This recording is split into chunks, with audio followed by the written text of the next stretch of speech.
Hi, Grandma Mary here. And I have to say, I'm a bit peeved about Facebook's announcement that organic reach is going down for pages. They have said that your best chance of being seen in the news feed for pages is to pay for ads. And I say, what kind of bucket of crap is that? We've maybe already advertised and paid to get those fans in the first place. And now you're saying that to see our post, we got to pay again? Huh? I know everyone's got upset about this. I'm upset too.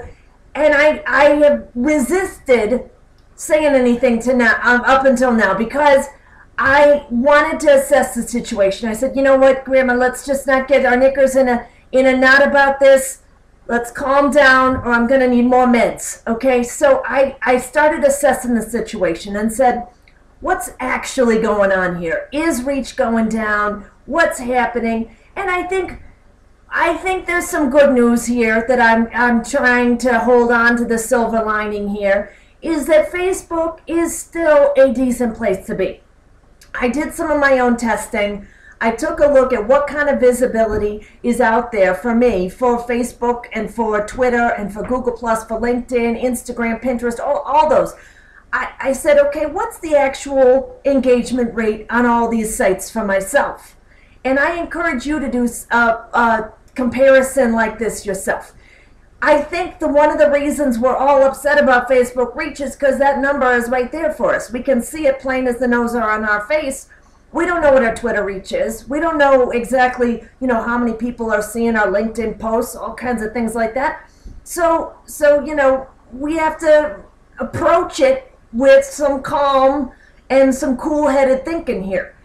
So do a little assessment. Do your testing. Say, okay, how many people are seeing this post? What I did was I did a post across all the different sites saying click like if you see this, +1 if you see it, tweet back to me if you see this. And I found Facebook is still where it's at for me. I got way better exposure, connection, and interaction on Facebook than any other platform, except for Instagram, which I kind of gamed because I posted a picture of my cat. So, but do this kind of testing for yourself before you fly off the handle. So that's why what I recommend first. Now, I have 5 other recommendations for you on how to handle this announcement from Facebook. Number 1, get those fans and those social connections onto your email list. That is your number 1 priority here. The social sites are fantastic for connecting with those, with those fans, with those people. You can do some advertising on the sites to engage with those kind of targeted possible customers. But then you got to hightail them over to your email list. Offer a little goodie, offer a freebie, offer a little free webinar, a series of tips, all kinds of stuff. There's all kinds of things you can do to get those people onto your email list. And if you don't have an email list yet, go get one right now. Go. Grandma said. You got to use something like Aweber, iContact, Constant Contact, Infusionsoft. There's all kinds of email delivery services out there that you need to start building up for your business, because that is still where it's at. I have to say, social's fantastic, but email is still a great place for you to sell and do your marketing right there. And it's yours. They can't take it away from you. They can't change the reach on you. Yeah, people can unsubscribe, but they can unlike you too. It's still the best way of being seen is the email. So you got to get out there and get your email. We also have to reframe our thinking about how we're dealing with Facebook. Facebook has now become a pay-to-play model. It is a place where we're going to have to put in a little cash each month to be effective. So let's think about that. So suggestion number 2 is you're going to have to pay for ads. You're going to have to pay for ads occasionally, boosting some posts, promoting some posts from time to time. It doesn't have to be much, $20, $50 a month. Hey, you spend that kind of stuff on your other tools out there. Facebook is a subscription tool. Let's just adjust our thinking right there. Number 3, you want to think about hedging your bets here. Start building up another social site. Maybe you really spend a little more time on LinkedIn. Maybe it's Google Plus. Maybe you try and kind of connect people over there. Do a little cross posting so people know where you're at. Post your Pinterest pins over on Facebook and say, hey, come connect with me on Pinterest if you want to do that. So think about hedging your bets there for the future, so you're not putting all your eggs in the Facebook basket, which can be upset, and then you got broken eggs. Number 4 is measure what matters.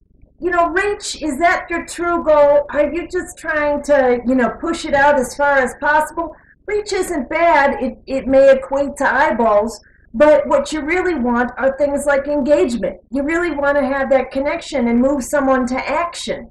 That's a good goal. Another good goal is traffic to your website. Make sure you're measuring that with things like Jetpack Stats or Google Analytics.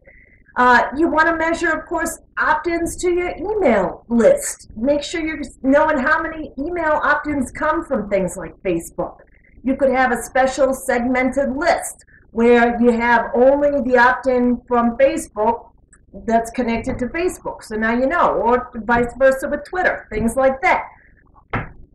And then, of course, sales. Sales is a little tough to measure sometimes. You've got Google Goals that can help measure it. Just ask people on your checkout form, how did you hear about us? I hear that all the time. I heard you from Twitter. I heard you from my friend Melanie or whoever it is, my friend Bernice.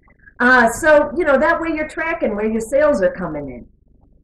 Okay, so number 5. Number 5 is think about using your Facebook personal profile for some business posting. Now, I know you may not want to do this. I know you say, I don't want to really use Facebook on my personal side. My friends don't want to hear about me. But you know what?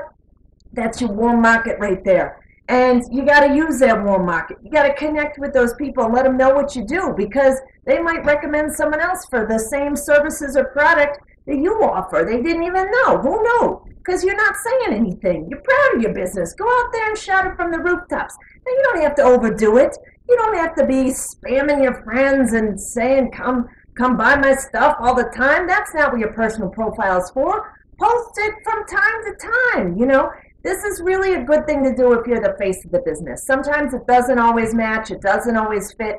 It's just a suggestion. That's what I'm here for. Suggesting some alternatives. And I recommend using your personal profile to post about your business from time to time. Create a list. Create a list of your business connections and post only to them if you don't want your aunt in Idaho to know about your business. So, so those are my suggestions. Keep it up. I think Facebook is still a viable place to be for businesses. Do your own testing to find out for sure, and make sure you're measuring what truly matters in this whole thing, because we're not on here to be dinking around on Facebook all day. We want to get some good value out of it. So go make those measurements. All right, hope that helped. Let's all just take a deep breath, kumbaya, and let's keep trucking on and hope that Facebook doesn't make any more changes, right? All right, talk to you next time.